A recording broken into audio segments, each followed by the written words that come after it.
सरकारी agency USCIRF, इसकी पिछले 4 साल में जितनी रिपोर्ट आई है, मैंने हर बार आपको रिपोर्ट दिखाई है।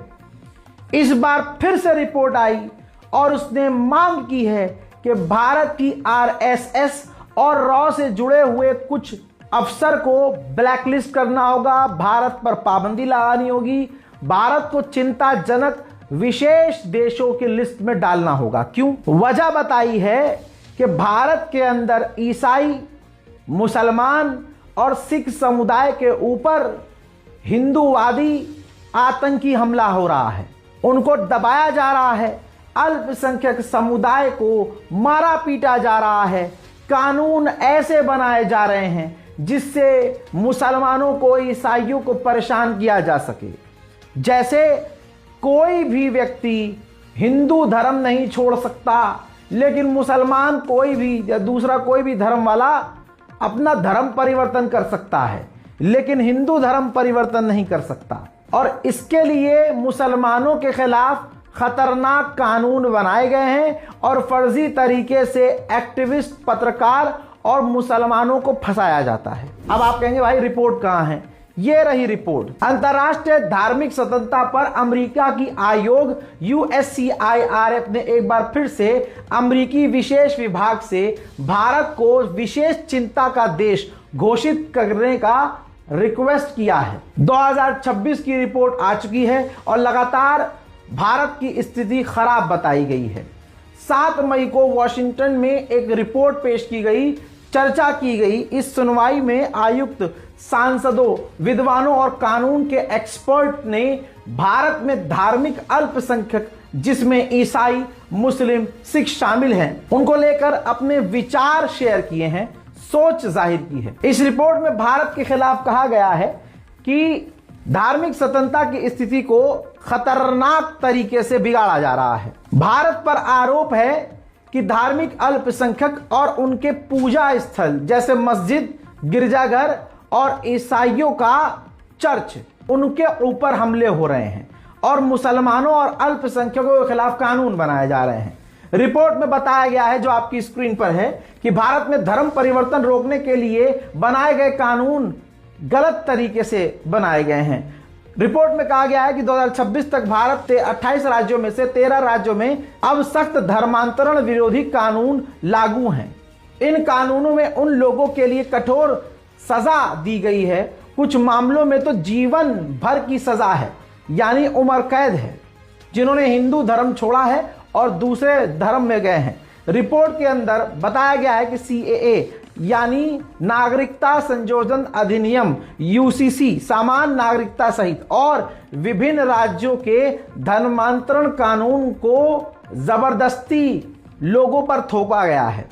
दोस्तों, कहा है इस रिपोर्ट में कि UCC और CAA गलत कानून है। 2026 की रिपोर्ट में USCIRF ने बड़ा कदम उठाते हुए RSS, राष्ट्रीय सेवक संघ और भारत की खुफिया एजेंसी रॉ जैसे संगठनों और उनके कुछ अधिकारियों पर बैन लगाने की मांग की है। इस रिपोर्ट में सिफारिश की गई है कि भारत को CPC देश में, यानी खतरे वाले देश में डाला जाए, उस पर नजर रखी जाए।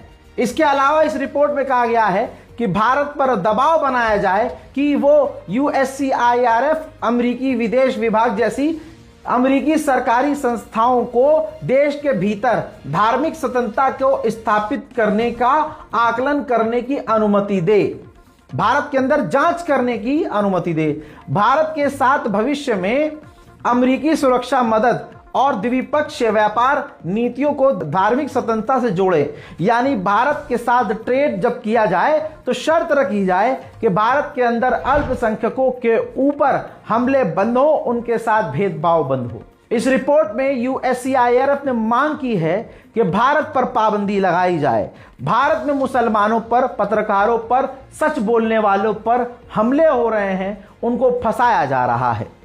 मांग की गई है कि अमेरिका जो भारत को हथियार देता है, वो भारत को हथियार देना बंद करे। हर बार USCIRF की रिपोर्ट को मोदी सरकार खारिज करती आई है और झुटलाती आई है और कहती है कि भारत को बदनाम करने वाली ये रिपोर्ट है। अब दो चीज है, अगर मोदी सरकार अमेरिका की इस रिपोर्ट के खिलाफ है पिछले कई सालों से और बार बार कहती आई है कि यह भारत को बदनाम करने वाली रिपोर्ट है, तो फिर मोदी सरकार अमेरिका से रिश्ते क्यों नहीं तोड़ती? पहला सवाल। मोदी सरकार यानी हमारे माननीय चुने हुए प्रधानमंत्री खुद इस रिपोर्ट का जिक्र करते हुए संसद में या रात को 8 बजे टीवी चैनल पर आकर, जैसे हमारे घरों में घुस जाते हैं, तमाम चैनलों पर मोदी जी नजर आते हैं, आकर डोनाल्ड ट्रंप को लताड़ते क्यों नहीं? तीसरा सवाल, जो हिंदू संगठन है, दक्ष चौधरी, अक्को पंडित, ये वो और ये जितने भी हैं, जो बात बात पर मुसलमानों के खिलाफ जहर उगलते हैं, जब वो ये देख रहे हैं कि भारत के खिलाफ डोनाल्ड ट्रंप की सरकार जहर उगल रही है, तो इनके पिछवाड़ों में गूदा क्यों नहीं है? अब ये वीडियो क्यों नहीं बना पा रहे हैं? अमेरिका के खिलाफ वीडियो क्यों नहीं बना पा रहे हैं? ताऊ के खिलाफ वीडियो क्यों नहीं बना रहे हैं? ये सवाल है, उनसे सवाल है। अगला सवाल ये है कि जब अमेरिका भारत को इतना बदनाम कर रहा है, तो हमें यानी भारत सरकार को अमेरिका से ट्रेड करने की क्या ही जरूरत है? बीजेपी का कोई टुच्चा और छोटा नेता भी, जो गली मोहल्ले का नेता होता है, वो भी अमेरिका की आलोचना क्यों नहीं करता? हाँ, बहुत गलत बात है भाई। कहां भारत के अंदर कहां मुसलमानों पर हमले हो रहे हैं? ना ना ना, हमले हो ही नहीं रहे हैं। भारत में मुसलमानों की मस्जिदों पर कहां हमले हो रहे हैं भाई? कहां होते ही नहीं है। मस्जिदों के आगे हिंदू संगठन नाचते थोड़ी हैं, वो मस्जिदों पे चढ़ते थोड़ी हैं। अब जरा इस वीडियो को देखिए, इसमें एक मुसलमान का जो गला बूढ़े व्यक्ति का दबा रहा है, ये हिंदू समुदाय का नौजवान जिस तरीके से, और लाचार बेबस मुसलमान बुजुर्ग, ये तस्वीर है, ये बुजुर्ग नहीं है, ये मुसलमानों की सच्चाई है और दूसरी तरफ दूसरे समुदाय की सच्चाई है। आप देखिए, मुसलमान बुजुर्ग को पता है कि मैं अपने आप को इसके समुदाय से बचा नहीं सकता। अगर वो मार रहा है तो मुझे मौत कबूल करनी होगी।